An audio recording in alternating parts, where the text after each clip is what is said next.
Following program are pre-recorded. Talk of the Town on Super Talk 1270. I'm not eating fast enough. Okay. That's usually my job. Talk, please. Well, but you're not eating Cheetos. You're actually eating pizza. Although I'm not quite sure how much pizza you're eating because given the amount of pizza sauce on your face, did you get any in? I just realized I didn't have a napkin around here either. But, you know, I am dressed like an elf right now. Yeah, explain the elf thing. Did you lose a bet? So I better put the hat on. Does it fit over the headphones? Can you hear the ear? Yeah. I've been walking around. It's like my cowbell today. Everybody knows that I'm walking more cowbell through the office today. Okay, so what is with the elf costume? Well, it's answer You the sure phone. you didn't lose a bet? No. Okay. No. Because I don't see anybody else wearing an elf costume. So National Day calendar. I'll just back up a little bit. So, and by the way, everybody, this is the Tech Ranch. Thanks for joining Steve over on the other side. I'm here, Marlo, and the pizza sauce, and the elf costume. And anyway, you know, we've always been kind of playing catch up with National Day calendar. I mean, it just emerged and became a thing, and then we kind of had no choice but to turn it into a business. So we've always been just kind of catching up. We're finally getting in front of things a little bit. So when we do some live events all the time, you know, I shouldn't say all the time, but often on Facebook and Instagram and LinkedIn and whatever. But we almost always just do them. We don't announce it. You just open the live up and we're having a contest. We have an astronaut coming on or whatever. So we decided, and we've had a little fun the last couple of years with National Answer the Phone Like Buddy the Elf Day. So what we do is we answer the phone like Buddy the Elf. You know, Buddy the Elf, what's your favorite color? And then people will guess a color, and like yellow. And then we have a color wheel that we spin. And if the wheel lands on the color that you guessed, then you get the next prize. And we'll have like 100 prizes ready to go. Nice. And that's what we do. So the phone lines just go crazy in here, but we've never ever been in front of it. We always just kind of launch it. You know, we'll just say, hey, we're doing this right now, and whoever gets to see it gets to see it. This year we're doing some promotion in front of it. So I am dressed up as an elf today, doing some video work to promote and Answer the Phone Like Buddy the Elf Day. Pizza eating elf. With well, I only grabbed. Is there really pizza sauce on my face? Oh my goodness! All right, who's taller though, you or Will Ferrell? I don't know how tall Will Ferrell is. I think isn't he like 6'4"? Yeah. So it would be fairly tall. It would be close. Who's taller on the radio? Oh, well, I'm taller on the radio, of course. How tall is Will Ferrell? Is 6 feet 3 inches tall. Oh, so we're about the same. Yeah, you're about the same. Yeah. So it's going to come down to who has the taller elf hat. That's correct. Wow. There we go. There you go. Interesting. See the amazing things people learn on this show? Yeah. Yeah. So anyway, I'm not sure. So that's December 18th, which is what, a week and a half away now? Yeah, something like that. So yeah, it's a week and a half away. Where'd December go? Actually, everybody was asking, where did November go? Yeah. Where did December go? So December 18th, 2 to 4 p.m. Central. If you hop on National Day Calendar's Facebook page, you'll get our phone number. You'll be able to watch it live. And it's a lot of fun, everybody. I mean, people call in and guess, and people love this contest that we do every year. And we'll have some nice prizes. We'll have, you know, general prizes too. I mean, if you want to win a T-shirt or whatever, but we will have some other bigger prizes too. No cars or anything. Aw. I know. Not this year. Maybe next year. You get a car. And you get a Yarbo. And you get a Yarbo. Yarbo would and you be great. get a Yarbo. Yarbo would be great. So I think shovel snow. You've been oh, look what I found. Oh, there we go. And the pizza sauce is gone. Oh, there was pizza sauce. I told you there was. Yeah, but it's you. Why would I? Come on, I wouldn't. Why would I believe you? You're the guy that doesn't tell me my zipper is down until 18 minutes into a meeting with 18 people. Well, then I didn't notice because I have no filter when it comes to, hey, your fly's down, or hey, your buttons are off, or right. I'll just tell people because I figure the embarrassment with just me versus the embarrassment with being out in public is better. Yes. So I will always appreciate that. tell. It's like, hey, your second of your 3 hairs are out of place. I have no problem telling somebody that. Which is probably true right now since I've been wearing an elf hat all morning. I can't even go with the old fat and bald thing with the elf hat or with the elf outfit because I have a hat on. So the bald piece doesn't even come into play. Anyway, we are talking about tech today. Google. I just thought you wanted to sit on Bob Newhart's lap. Well, that would be a little tough now since he passed away a couple of years ago. He was one of my favorites. He was amazing. I loved the Bob Newhart show growing up. Which one? Well, there was, I think I liked there was the one where he was the psychiatrist. Right. And then, of course, there was the one where he was like. Pre-Fraser Crane, Fraser Crane. Right. Yeah, basically is what it was. That's true. I never thought about it that way. And then, of course, when they moved into the lodge or whatever, and they had that little hotel with their brothers, Daryl and Daryl, that used to just crack me up. My other brother, Daryl. Yeah. This is my brother, Daryl, and my other brother, Daryl. And Larry was his name, right? Larry and his brother, Larry, Daryl, and Daryl. Yeah. Too funny. But yeah, and then his previous show prior to the psychiatrist, Bob Newhart, was incredible talent. Yeah. And of course of all of Will and Papa Alpha, hello. Yeah. All of his movies, I'm not really a big fan of Will Ferrell. I think he's just the same type of actor and everything, but he was certainly made for the movie Elf. Oh, yeah. I mean, it is by far the best work I think he's ever done. Well, so Will Ferrell I put these 3 actors kind of in the same grouping. And you know how I am about movies. Yep. But Will Ferrell, Adam Sandler, and Carell. Yes. And they work in certain settings. Yep. They don't work in everything. And Adam later has gotten to be some serious roles. But it's hard to see him in those roles, It's right? hard, but now that he's older, he actually pulls it off. So I can see his growth as an actor. You're not going to see Will Ferrell playing a straight. No. And Carell, same thing. There are certain actors that whether they're pigeonholed by their roles or that's just who they are and that's where their talent lies and stay within your lane. Right. And those are the 3 I used to go, just stay within your lane and don't get too stupid with some of the comedy stuff. But Sandler's the one that I think has actually grown out of the way I had them kind of pigeonholed, I guess, if you want to call it that. Into the roles that they always did. But yeah, he puts on a gray beard now. He'd probably be great as a coach or something. Well, he played the basketball. He did actually, yes. Yep. Super Talk. Talk of the Town on Super Talk 1270. And thanks for getting back to us, or joining us, I should say, on the Tech Rants. I'm reading through. I sent Santa. You're right. I probably should have sent it to Elf, right? Will Ferrell. He manages the human elves for Santa. Because I'm auditioning for an elf for Santa. Santa gets back to me. This is very interesting. I may need some help this year. I'll need a current background check, a report from the motor vehicle department showing your record is clear, and 3 character references. Ooh, pick me. Pick me. Pick me. 3, not 1, but 3. Wow. Thanks, Santa.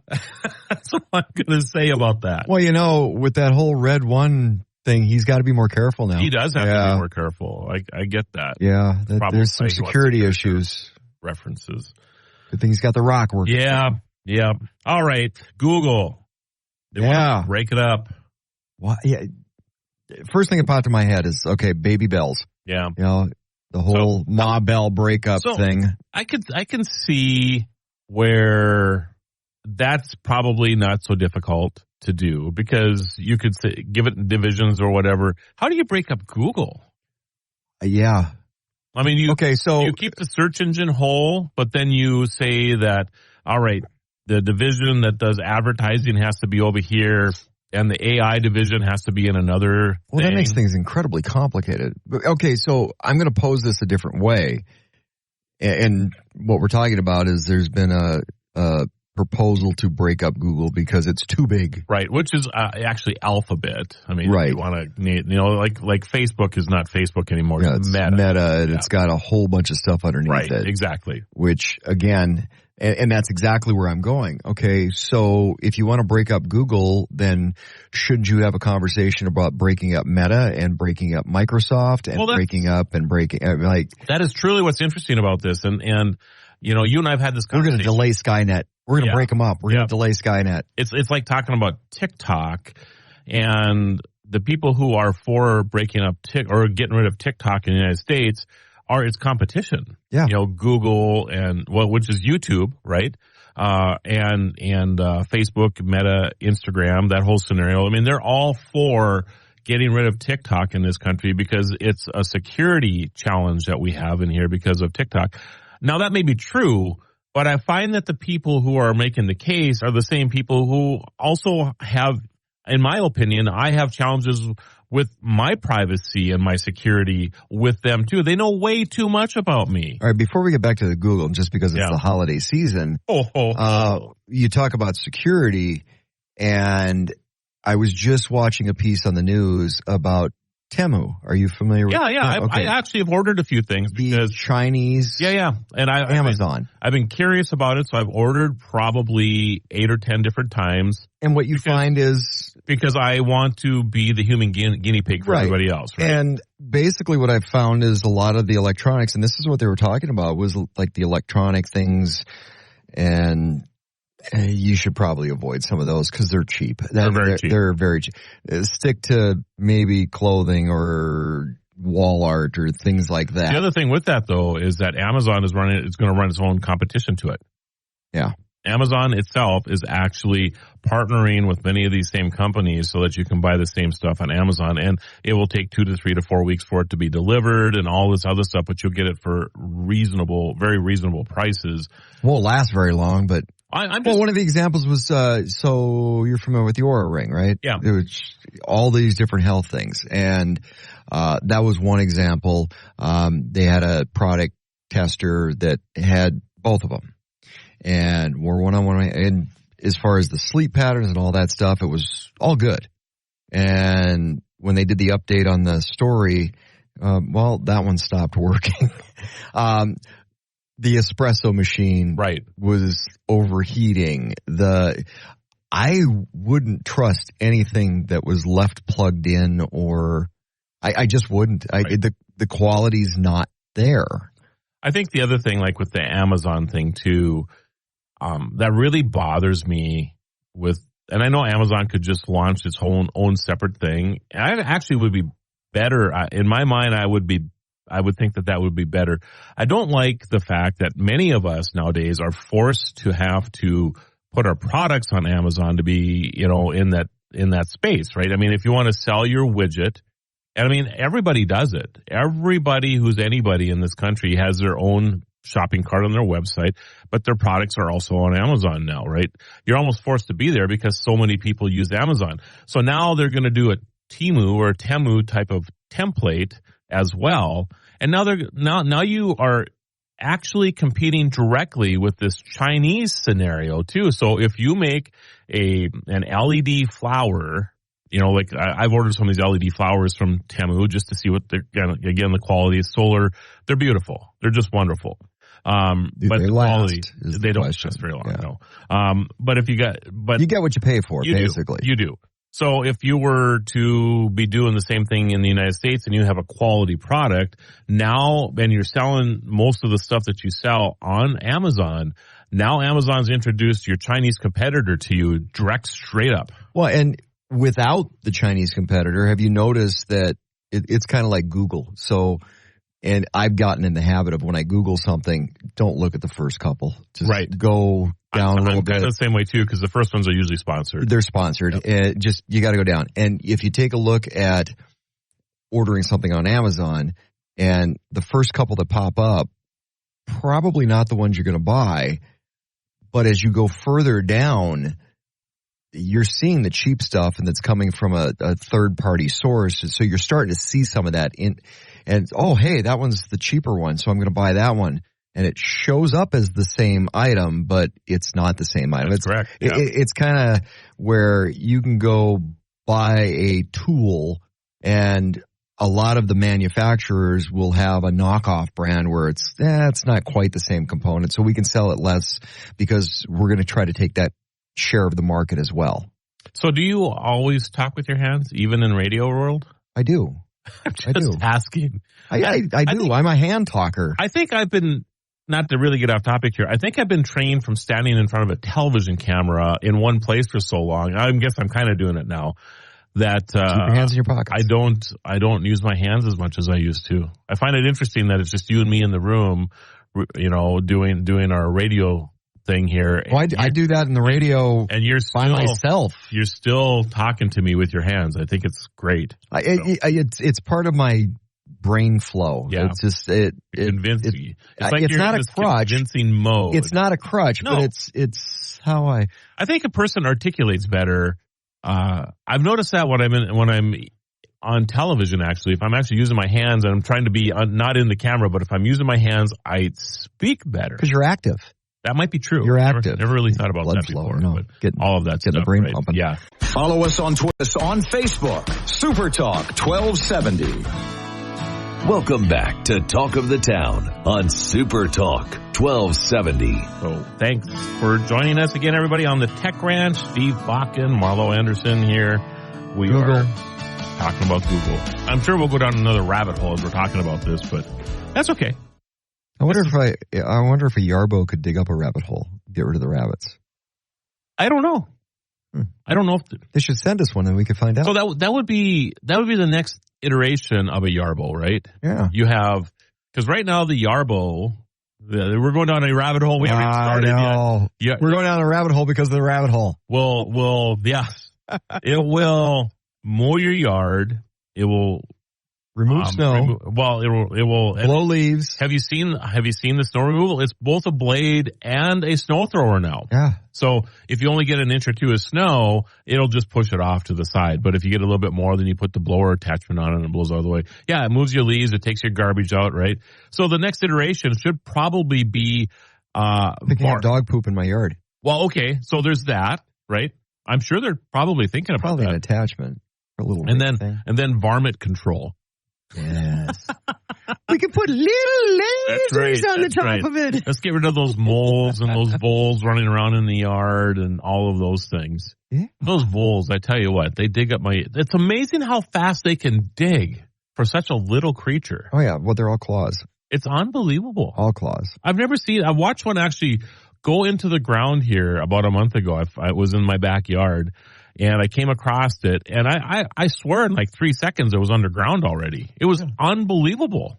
Yeah, they dig like Bugs Bunny in the old Bugs Bunny commercials. I didn't think that was possible until I seen that. They move. But, yeah. Anyway, Google. So they're going to try to break up Google. We're trying to determine. I'm Googling how to get rid of voles right now. Yeah. So the thing that Microsoft is making the argument for the breakup. Again, interesting that Microsoft is making this argument. Who should probably be broke up themselves. They were broke up in the 90s. Right, but maybe they need it again, right? Yeah. But they're making the argument that because Google is so dominant in this space, that having both the information they've gathered on search engines about everybody, and now that they have AI, and the combination of putting them both together is too dangerous. And I'm thinking to myself, you, Microsoft, have been gathering information on the world forever as well, even longer than Google. And you yourself also have Copilot, your partners in OpenAI. You have all this stuff going on. So you want to just push Google out of the way. See, that would be like you and I before he retired saying, you know what? We don't like Leo Laporte having more control of the market than us. So he should go away. Yeah. He's just, and it's not like and I'm not trying to make the case that I love Google. I mean, I have a lot of problems with Google myself, but people had to physically choose to put Chrome on their computers. It wasn't like it came out from Microsoft or as part of the Microsoft operating system, Windows. It wasn't like it was a choice. You had the choice of putting whatever the Windows brand of Internet Explorer or Bing or whatever it was over the years. you had to actually go in and download Chrome, put it on your machine. I'm just using this as one thing. And even through all of that, they became the dominant browser. So did you put Chrome on all your devices? Yes. Or did you stick with Google? Or with Microsoft, you mean? No, the old Google, because you can still get the old Google. Well, you can. You don't have to use Chrome. That's correct. Yeah, I've always used Chrome. See, I was a Google, and until there's some devices that don't support the old Google, the new devices, and like not very many of them. But it's like, okay, what do you mean by the? Well, because you have to have Google, and then the old iteration of Google, which is still available, versus the Chrome iteration of Google. You can still get the old Google without, it's all the extra feature crap that I didn't like with the Chrome version. You totally have me lost. Really? Yes. Yeah, you could. Because Chrome is a browser. Right, but that just defaults to Chrome or to Google when you start it up. Yeah, but you can get rid of, at least the last time I added it to a device, you could not do the Chrome version. You could just do the Google version. So what a lot of people didn't like was the features that came with the Chrome version. And I'm really one of those people that I hate change when it comes to my visual. So were you not using Chrome as a browser then? No, I was still using Google, but not Chrome, because they were both there. Google had its own. Google has another browser, is what you're saying. Well, it was Google, and then Chrome was the next generation of Google from a browser perspective, and it was a lot of the features I didn't like with Chrome. I am still 100% lost, because you can go to Google from anything. Right. If you're on Microsoft but you don't have to product, you can just go to www.google.com. I've still got devices. I don't have the Chrome iteration of Google. My phone I do, because I didn't have a choice.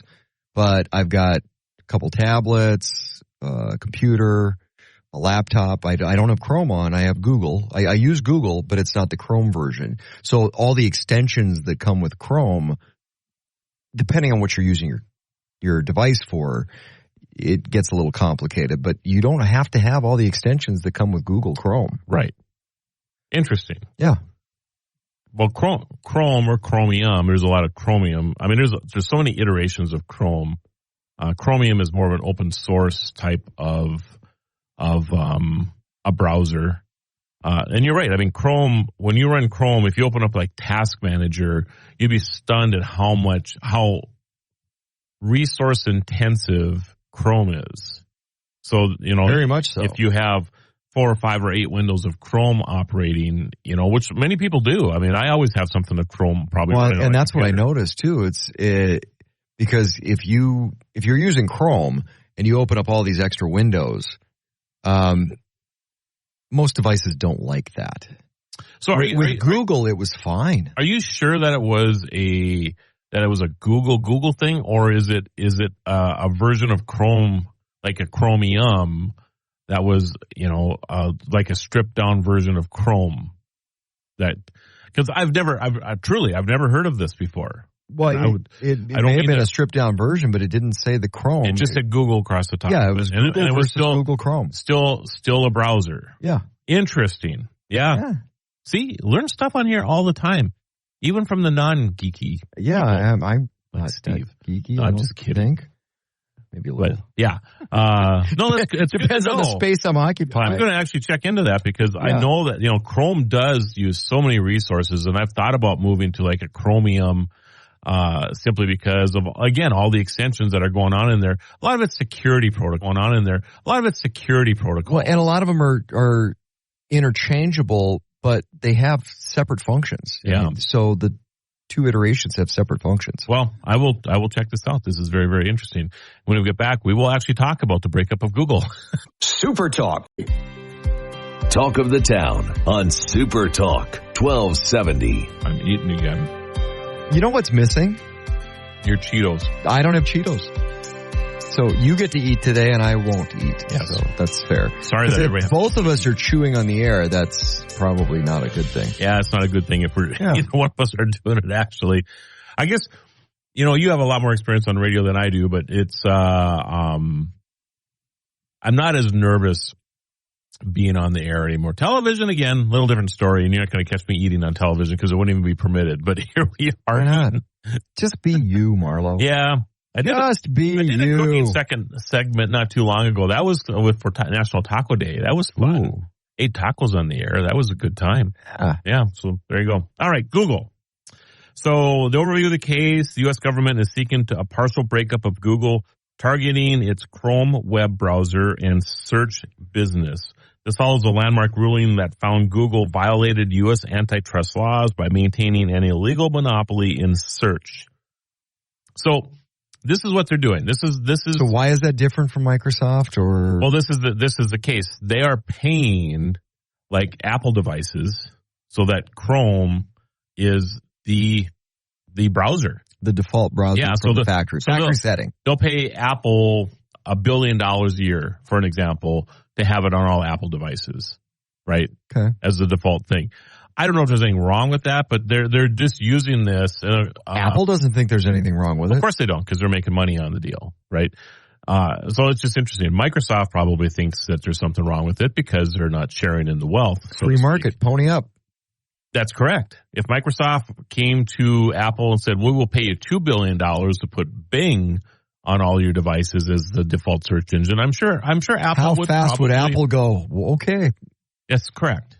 That's absolutely And how many correct. people would be just PO'd? Well, you still have the option to put whatever browser you want on there. So it's not like you can't do that. But every now and then on the computer, I'll hit a wrong button or something. I'm like, what the heck is that browser? But that's what the government is stating, is that they have used their dominance in search. Thank you. And have basically used that Sounds to like leverage, a James Bond villain, doesn't it? To leverage these other companies to say, well, if you're not going to accept this, then you're going to be against us, type of scenario. And good luck with that. So they basically are paying them, and search makes money. Most people don't realize that, but search makes a lot of money. Well, and what's the easiest to think about is the advertising, because how many pop-ups do you get? But, the little scroll, it's part of it. But when you're paying $1 billion, say, to have that on, what's the trickle-down effect? Because if that device has to have Google or comes with Google, all those apps are going to build off of what that platform has. So if you have an app that has a search engine in it, guess what? They're probably going to use Google. Yeah, there's so the trickle down effect of, okay, Apple's got Google. Well, if you're building an app for an Apple, then you're probably going to build it with some component of Google. And this is the other thing that is kind of, if they're going to outlaw this practice of Google doing this, and maybe they won't outlaw the practice, but I have a feeling that that's kind of part of this, right? What happens to all the, and I really want everybody to think about this. What happens to everything that we purchase now, as far as in the electronic space? Because do you like the fact that you can buy a computer at $499 on Black Friday and you're like, oh my goodness, look at this computer. It's just unbelievable. How can they make it for this? Because it's loaded with all kinds of stuff they're getting subsidized. That's correct. So they can't make it for that. But what happens is this app says, we'll pay you $10 for every machine you put this on and you sell. Well, you take that times 30 or 50 or 100, all of a sudden the manufacturer of that computer is making an extra $300, $400, $500 on this machine, and they pass those savings on to you. This is how they can afford to sell these machines at this level. TVs are another great example. The price of televisions, the cost of manufacturing them have come down a lot. But what do you think is really elevated? When you buy a TV that's a streaming television, do you think the fact that Prime and Netflix are there, but Roku is not, is just by design? See, on my absolutely not. I've got a Roku TV, and Netflix is on the buttons. they pay for that Pay to position. be on the buttons. They pay for the position too. Yes. It's not just that you can be It's in the right button that my thumb hits. Oh, you're talking about like on the remote itself. The position itself on the remote. Yes, but I mean, like Netflix and Prime are on a lot of remotes now, and they pay for that feature too. So I have mid-continent cable. Yeah. Same thing. Yeah. Mid-continent remote. Yeah. Push that button and it takes you directly to granted, they might not pass the entire savings along. They might, the remote feature might be $5 or $10 a piece to have the Prime button put on there. But if they even pass half of it along, and you take that again, and I'm talking about the apps that are on the television now. I mean, that's that row of apps. When you turn your television on, and there's Prime, Netflix, Apple, whatever there is for television, Peacock. I mean, all these things are on there now, right? They all pay to be in that opening line. You can go get any app you want to, but these are preloaded, ready to go, and paid for by these companies. It's kind of like when you get a new phone and there's a whole bunch of crap on there that comes preloaded. It's the same scenario. By the way, speaking of Google, did you notice that, like Verizon has been running this deal that any condition, any phone, blah, blah, blah, blah, blah, bring it in, we'll give you a free one. I haven't seen that, no. They're giving, but the phone they're giving away is if I brought in my Samsung or somebody brought in whatever, you get a Google Pixel phone. Oh. That's the free phone, the Google Pixel phone. Well, I wonder what iteration it is of the Google Pixel, because I wouldn't actually mind having one to try it out. I hear hand me your phone and a hammer. Yeah. And you can go get one for free. I would love to try. I hear the photographs that are done on Pixels are absolutely amazing, but I don't know how to, the ability to edit them is what's amazing. The Samsung too, though. I mean, they all have it. Apple has an amazing camera too. Samsung, I think, has kind of led the pack, in the more popular phones over the last couple of years. Because we have a mixed marriage. So I'm an Android. Yes. My wife's Apple. Apple. Yeah. And I'm the same way with some. My phone is usually 2 to 3 generations of Apple ahead of her camera. I see. Interesting. Minimum 2. Yeah. Samsung spends a lot of money. But it takes Apple a while. But I've heard the Google up. Pixel has an amazing sensors for their photos too. So anyway, I'll find out. My mother-in-law got one. Google is breaking up, and I guess they're going to fight it. Of course, I shouldn't say that they're going to break up, but they're going to fight it. And it'll be interesting to see. I'm sure in the appeals process, it will take many, many years before this is actually determined, but it's in the works, everybody. We may be dead by then. Yeah. Talk of the Town, weekday mornings starting at 9 on Super Talk 1270 and the free Super Talk 1270 mobile app.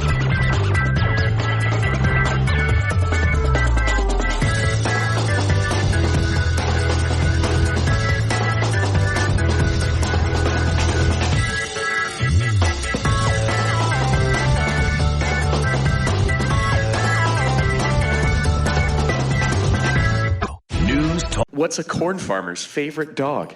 A husky. Some things shouldn't be flat. But with GHX, you can maximize your acres with one flat price. While other brands sell by the bag, we sell seed by the acre to maximize your yield and profit potential. Our custom seed recommendations combine extensive product characterization and agronomic expertise to get the right product, population, and placement, all for one flat price per acre. Learn how at ghxseed.com/connect. Bismarck and Mandan, Super Talk 1270.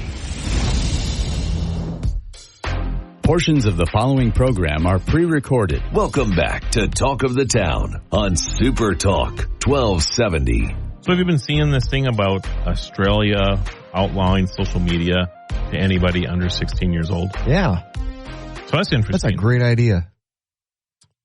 Not electronic devices, so if you're still utilizing as a babysitter, a tablet or games and things like that with your kids, that's not what they're outlawing. It's just the access to social media.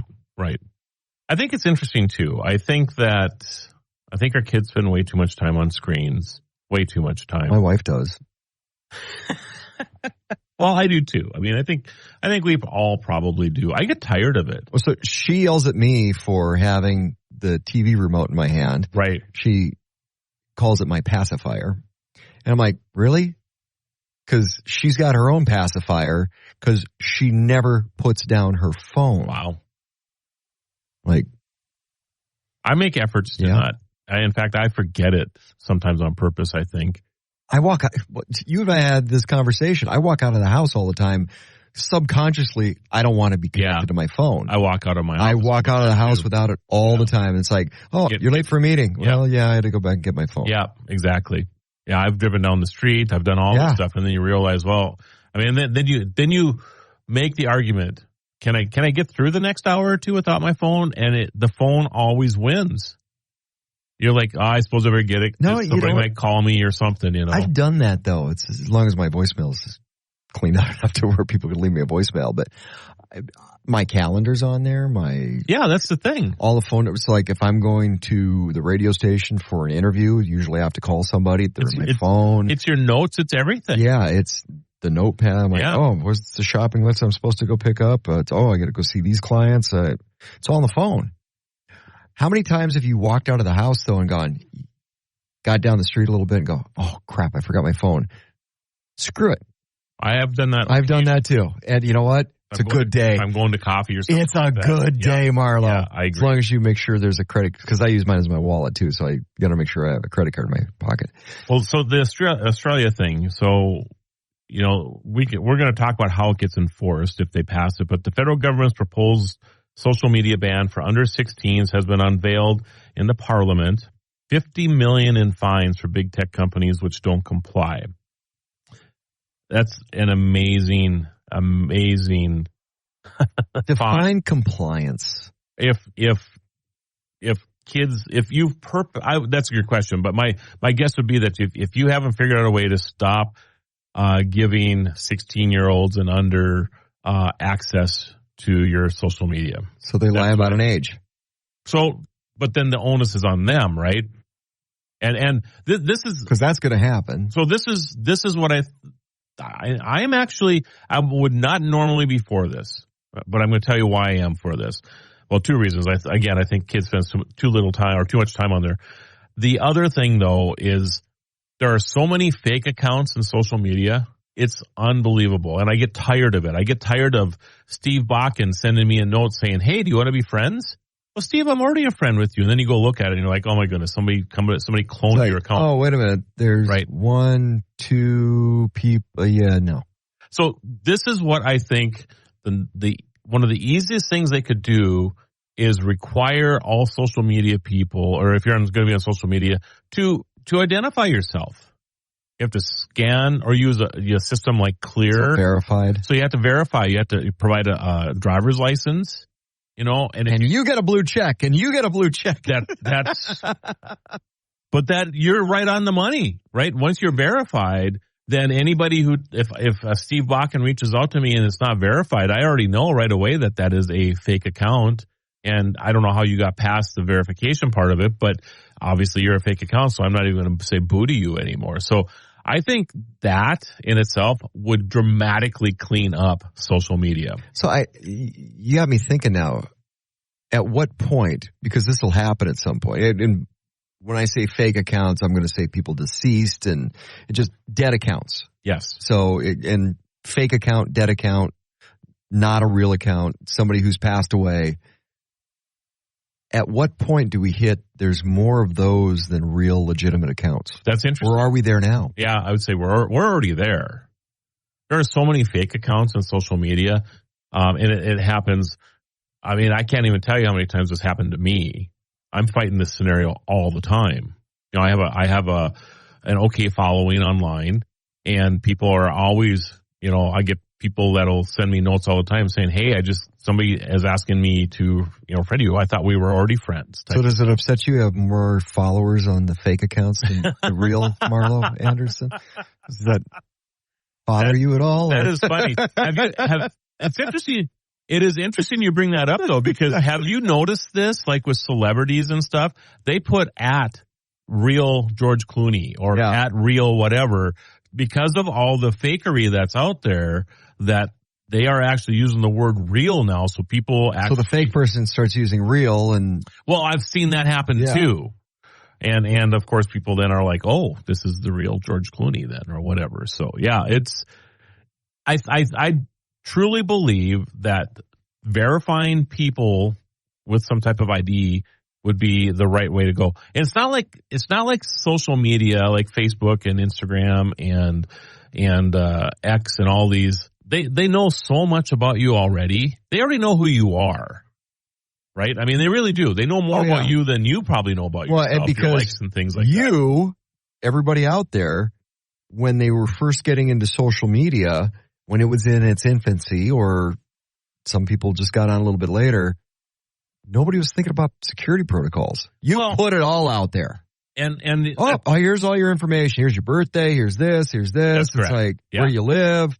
But everybody put it all out there. And the thing is that even if you didn't do that, although I think it's required, but if you didn't do that, they would still figure it out, because people would start sending you messages. Hey, happy birthday, Steve. They figure it out. I mean, the software that they have in these things are so smart. And you know what the biggest thing is? The like button. Oh, really? The amount of information that is derived from the things that you like, or the things that you think are funny. So you shouldn't like anything. Is what builds your personality profile with these companies. But that's how they also generate revenue. That's correct. So they are like, oh, Marlo likes honey because he just checked the thing about some type of organic honey that somebody posted out there. So the next thing you know, I'm getting ads about organic honey. This is how it works. And they build that profile around that. So what was really upsetting to me is I got this friend request from Taylor Swift. I'm like, wait a minute, we're already friends. I had to text her and go, hey, did I get... Yeah. Did she respond to your text? She did. Though? Wow. Yeah. I got her mom's phone number too. Friends with Taylor's mom. I'm not sure if I'll get invited to the wedding, friends, but probably more impressive, actually. She likes Woodman's chocolate. Yeah. She really does. Is she getting married? No. Oh. Heck no. I mean, I don't know what's going on in Taylor's dating life. Travis Kelce. Maybe they're getting married. I don't know. Who knows? Yeah. Super Talk 20.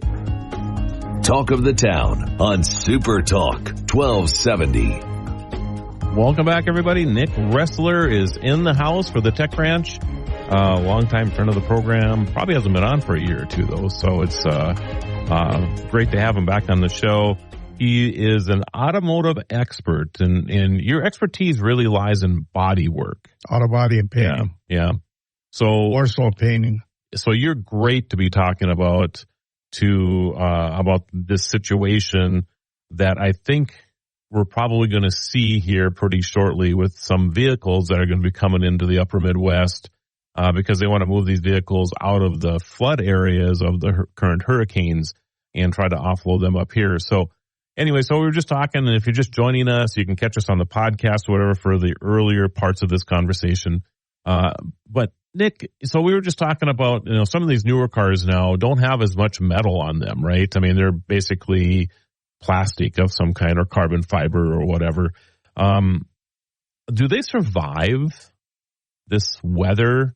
Like if they were submerged in water for a period of time, are they better? Are they worse than a typical metal-made car? Or, well, the thing of it is, what you got to think about is when the car gets submerged, most of the newer vehicles are galvanized. Okay, and they're coated, and you're not so worried about like the floor pan of a vehicle that's in the flood. What you're worried about is the electrical. Okay. That gets in there. Now, all the electrical wires are coated, so there's no problem there. It's where they connect. Okay. The connectors at some point there's gonna be a place that can get exposed. And any kind of rust or things that go on in there, in some of your relays and your signal devices will start to rust, and you'll see weird things. Step on the brake and the windshield wipers come on. Because it shorts out.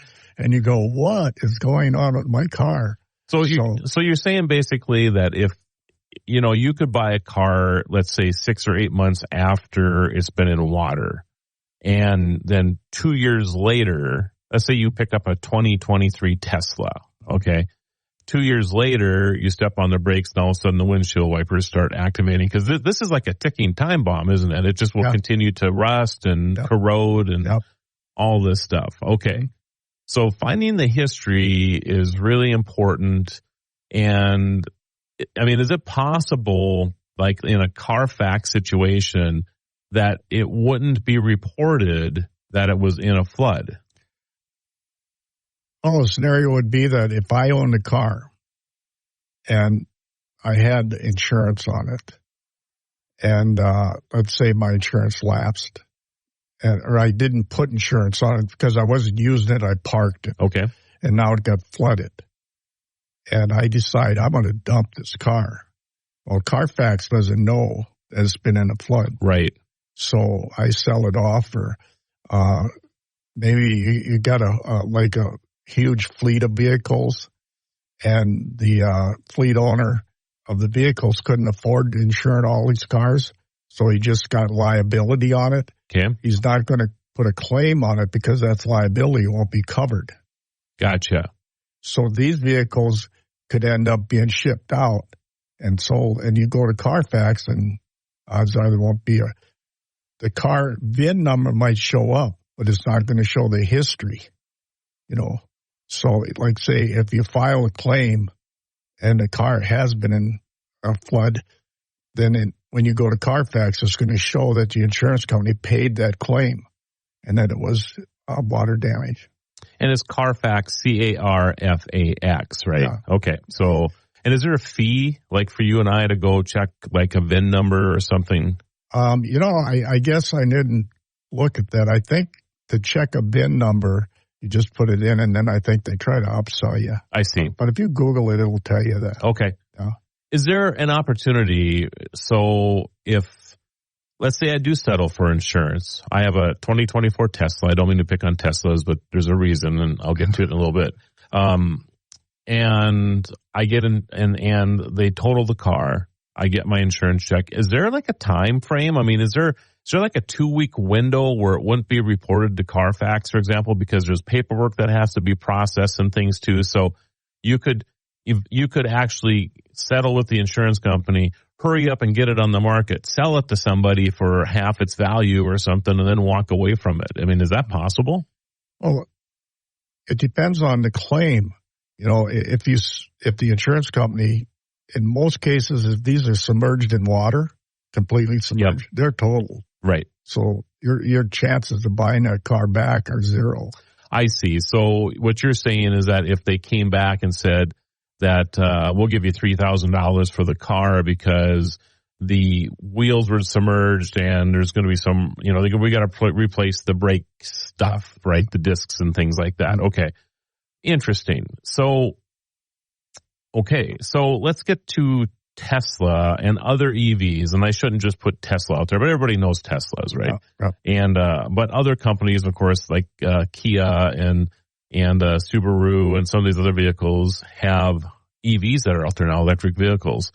And lithium and salt water do not play well with each other either. So I'm going to guess it's possible that the car could be somewhat submerged. The battery sits pretty low on these cars, right? So you could have it in a foot of water, and some of the battery, or maybe 2 feet of water or whatever it is, right? Some of the battery could be in that salt water, but not the entire car. And then you come back and you look at it and you go, well, I guess it works okay, right? Yeah. But like I said, salt water and lithium do not go well together, and you've seen probably some of the footage of some of these houses that have burned down and businesses that have burned down because the car that's in the garage catches on fire or blows up or whatever. Yeah. I also believe that that's a ticking time bomb as well, because I think people who realize that are going to dump these cars because they've been sitting in water for a little bit and they don't want to deal with the 6 months or a year from now when that battery decides it's going to give way to that little bit of salt that got into it. So I don't know. I think if you're looking at buying a used EV and it's coming from an area that had hurricanes and stuff, I don't think I'd do that. I would just, you're right. Yeah, I think I'd stick to something that's a little closer if you're looking in the used market. And if it wasn't turned into insurance for a claim, exactly, it's not going to be a record. Right. So that is what's really scary about this. And I just think that there'll be a lot of that going on. I mean, areas in Florida, California. I mean, there are so many people that drive EVs in those areas because it's convenient. They have easy charging. They're only whipping around town a little bit. So it's very, very easy. So anyway, we'll continue the conversation after the break. We'll continue about what to do with flooded cars and whether you should buy them or not. Stay tuned, everybody. To Talk of the Town on Super Talk 1270. Welcome back, everybody. Mr. Nick Ressler, longtime friend of the Tech Ranch, is in studio. We've been talking about the hurricanes and potential cars coming to the Midwest. Are there any last thoughts you have on that, Nick? Here's a side note.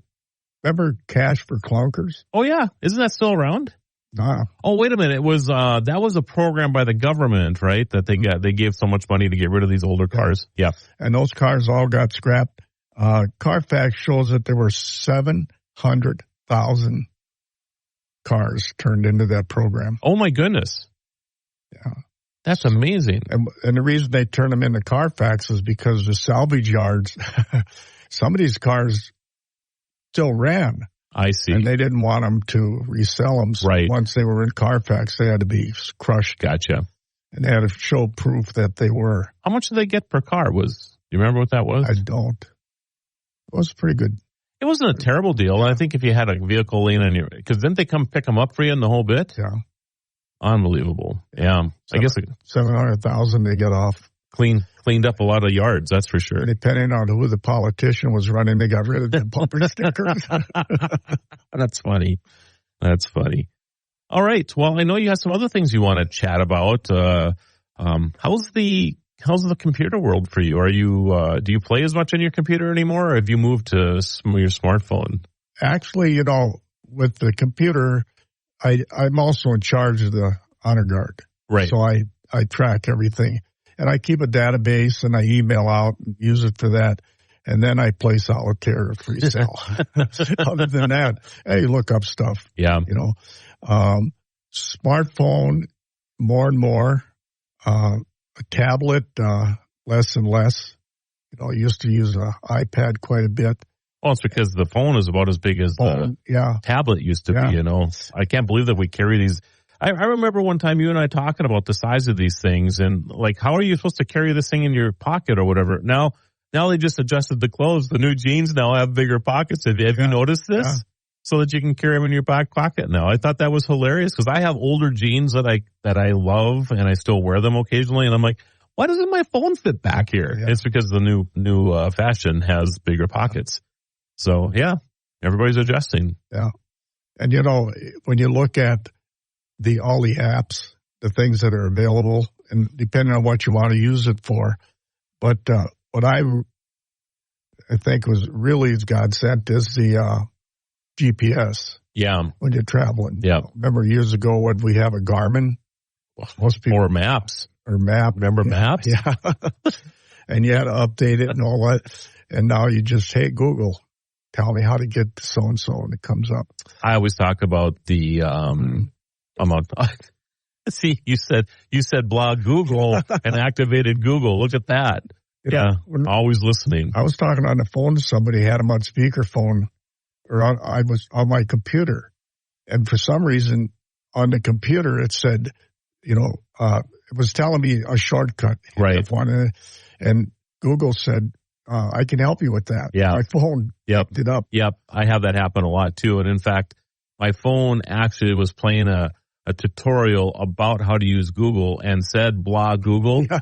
And this playing on my phone. And then Google activates on my phone at the same time. I'm like, no. Don't listen to what's going on there. It was kind of hilarious, actually. Yeah. So, yeah, they're always listening. And we have more and more devices. I just ordered 4 more the other day. It was an Amazon Prime Day, but it was great Prime, or if you were great deals on Prime or something like that. So I ordered some of the new Alexas. I'm not sure if my mom listens to this program or not. So it's going to be a little bit of a surprise for her. She's going to get some upgraded equipment in her house now. So yeah, I got speaking of apps and stuff, right? So the ease of, like, she doesn't have like security around her house or anything like this. So I thought, having like a doorbell with a camera in it This is not the Ring one, though. It was the Amazon Alexa version of Ring. And then I bought her the screen version of Alexa too. So now she can just, if somebody rings the doorbell, she'll be able to see right on that screen, right by where she sits down at, who's at the door or whatever, which is, I think, and easy to set up and reasonable. I mean, the doorbell was like $22. Yeah. Crazy how reasonable that is. How does it power? So I think there is a battery in it. Okay. So I'm hoping there's a battery in it. It said wired and wireless. So I'm assuming that if you have a wired doorbell, which means that you have some power that goes to it, that you can utilize that. But wireless obviously means, at least I took it that way, that it could be battery operated as well. Yep. But I suppose it'll be interesting to see how often you have to change the battery in the thing. One thing I found with the smartphone, and I bet the number would be astronomical. How many arguments or questions are settled? Hey, Google, who was that picture that? It's already activating over here. Yeah, there you go. I mean, I have lunch with my brother and a couple of friends at the senior center, and a day doesn't go by that question comes up. Who won the Vikings game? Or right. How much did that quarterback get? Yeah. And you just pop it up, and there it is. There's a couple guys in my coffee group. Yes, I'm old enough now, Nick. I have a coffee group. I cannot believe this. I'm still the young guy there, but I have joined a coffee group, and there's a couple of them in their 70s, and they're the first ones. They got their phone ready to go for anything that comes along. They're like immediately looking things up. What I have really noticed about that is I don't see as many couples fighting when we go out to dinner anymore either. In fact, they just sit there quietly now. I mean, what do you talk about when you can't say, hey, look what I found out today, and the other person can't even debate it because you can just look it up right away and find out if it's right or wrong, and that's it. Then what else do you talk about? It's a conversation stopper. Actually. Yeah. Also, and this, you get young people together. If 4 of my grandsons and granddaughters get together, they're sitting there on their phone texting each other instead of talking to each other. Yeah. Just crazy. Yeah. And then, I know we're going to run out of time here again in this segment, but we'll have you back for the next one. AI, of course. Have you been playing with AI at all? A little bit. Yeah. Yeah. Have you, ChatGPT, is that your normal go-to or okay? And then, I think Microsoft came out with an app that goes on the browser. Yep. So there's quite a few, that are emerging, of course. Oh my goodness, I can't remember the Microsoft one. I just started playing with it too, but everybody talks about it all the time. So, it's something. So anyway, after the break, everybody, we will continue with Nick, and we'll get into AI a little bit and how he uses it. 1270. Welcome back to Talk of the Town on Super Talk 1270. And welcome back to the Tech Ranch, everybody. This is your guru of geek, Marlo Anderson, and across from me in studio, Mr. Nick Wrestler. Did we ever have a nickname for you other than Scam Buster? You remember the days? Yeah. Oh my goodness. Scam Buster. You have to. All the scams. So there's 2 stories before we get into AI that you need to share with people. And this one goes back probably 20 years now, but the Doofus McGinney and real estate story. Oh, geez, that's been so long. Do you remember most of it? Or? Oh, kind of. All right. Yeah. So do your best. Okay. We had an office in the Gallup front. Heather, I think it was. Yeah. Yep. And she says, we have a Doofus McGinney working here. And which was my alter ego. Yeah. It's my alter ego online. Yeah. And well, tell them about the post office. Well, so it goes back to like the early 90s, and I realized right away that email was going to be used for spam a lot. So if I knew, and it wasn't even called spam at that time, but for marketing, right? And if I wanted to sign up for something and didn't want to use my real name, I had this made up alias of Doofus McGinney. And yeah, I mean, one day we, went to the post office and and when I signed up, it was always our address for our business. And I went to the post office. Was that you that went to the post office, or was that me? You. Okay. Anyway, the postmaster said, "Hey, you guys got any new employees down there?" And I'm like, "No, I don't think so." Well, we're getting a lot of mail for Doofus McGinney, and I'm like, "Oh yeah, that's we have." So anyway, Doofus. Oh my goodness, he got credit card offers. Did he get like a penthouse subscription or some crazy thing too? I mean, this is a made up person and getting better mail than you and I got, So it was interesting. One packet with discounts on tools. Oh yes, yes. Oh my goodness, yeah. So and because of that, we started getting these phone calls for Doofus McGinney as well, and that's what leads to this story. Yeah, so I told her, punch it back to me, and he answered it. And I says, "Hello," and he says, "Mr. McGinney." And I couldn't resist it. I said, "No, don't call me Mr. McGinney. Call me Doofus." And I had a tough time not laughing. He says, "All right, Mr. Doofus."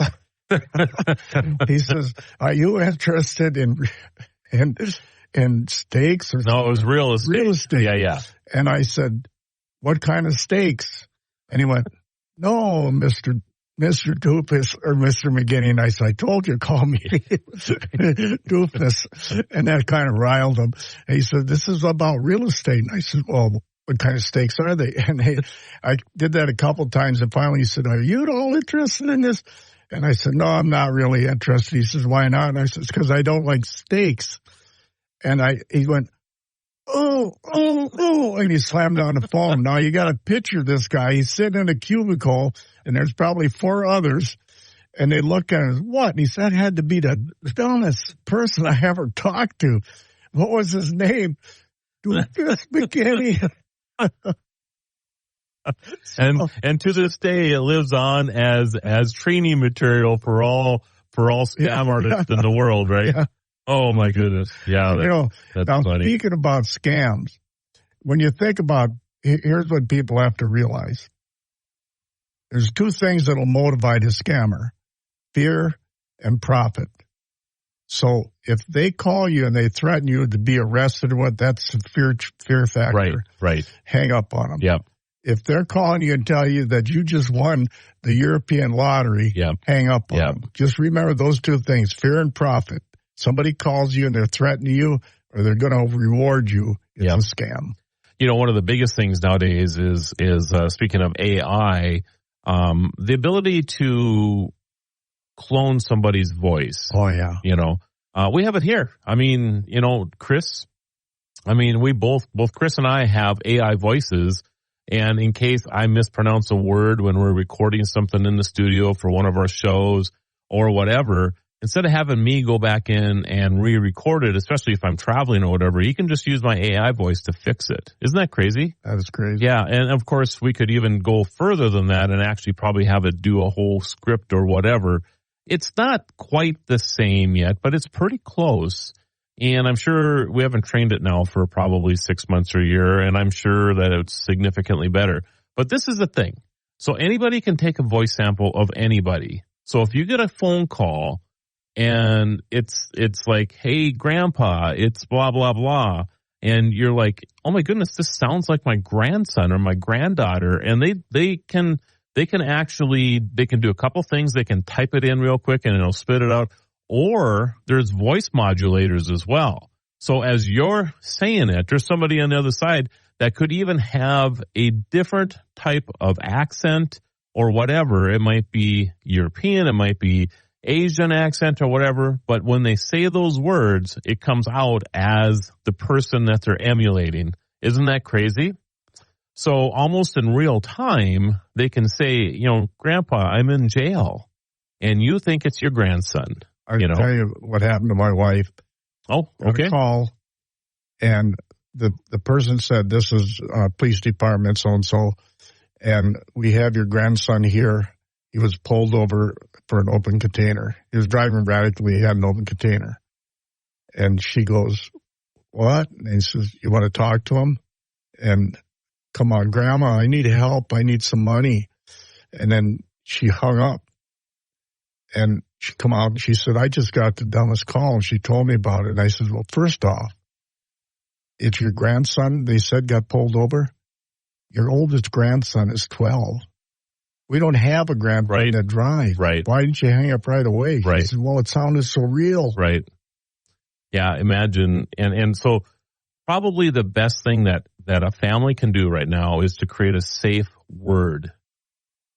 And whatever that word is, and you can just ask straight up. Good idea. You know, and you just let everybody know, and I'm just looking at a light right now. So our safe word, Nick, and yours and my family is light. So when I ask you, you know, if it's Heather, for example, right? I just Heather, what's our safe word? And if they don't answer that, you're just done. Great idea. Yeah. So I'm gonna put that out. Yeah. So it's a great way to eliminate these calls that are emulating voices, and they sound so real. Oh yeah. And when you're in my age, I mean, you know, you're talking about, you know, that you have a little bit of a hearing issue. I mean, I'm older now too, and starting to have some hearing issues as well. It doesn't take much to fool us, you know, into thinking that might be, especially if it's a bad connection on a phone or something. So yeah, I mean, these things are very, very possible. And your wife did the right thing. You just hang up on them. If it's important, they'll probably call back, you know, and there's probably other ways nowadays to find out. If you want to call back and call their parents. Yeah, there's other ways to verify. Yeah. You can just simply call them. Yeah. Get their phone number, call your grandson or your granddaughter. Yeah. So we'll talk more about this after the break, everybody. Talk of the Town. Weekday mornings starting at 9 on Super Talk 1270 and the free Super Talk 1270 mobile app.